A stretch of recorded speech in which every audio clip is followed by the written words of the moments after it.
When did you realize love meant nothing to them? My friend Caroline cried harder than anyone at my parents' funeral. Since we were 6, my parents had treated her like their own, probably more than her real parents ever did. At first, Caroline would just hang out after school, but soon she was practically living with us.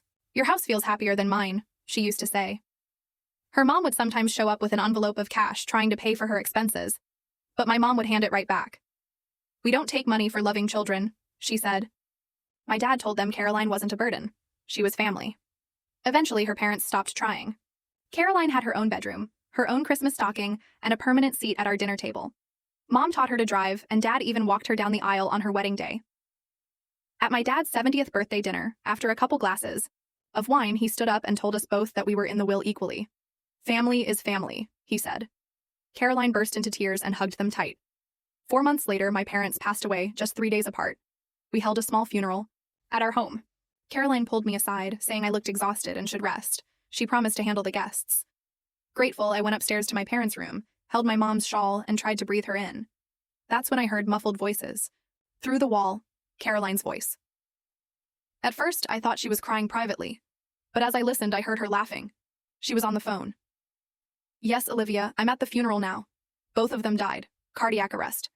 What are the odds? Saved me years of waiting.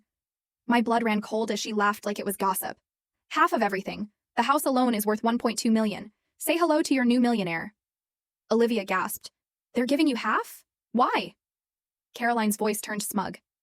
35 years of playing perfect daughter finally paid off. Should have been more. My parents tried to pay them so many times, but these idiots kept saying, we don't take money for loving children. Can you believe that? Anyway, I've already started looking at places in Costa Rica. Now I've got to go play grieving daughter again. Bye. I staggered out of my parents' room, numb. Caroline stepped out of hers and asked if I was okay. She even hugged me, saying, we're all we have left now. In that moment, all I could think was how much my parents truly loved her, while she had only been playing a part. A week later, at the reading of the will, Caroline's smug smile collapsed. The lawyer read, to Caroline we leave our complete collection of family photographs, so she may always remember she was loved. And to our daughter Lorraine, we leave the house and everything else. Caroline screamed at the lawyer, grabbing him by the tie. Where's my house? My millions? I stayed silent, just signing the papers. That night, I sat by the fire and pulled another will from my pocket, the one dated 2 weeks before their deaths. That version said, our 2 girls, equally loved, shall inherit in equal measure.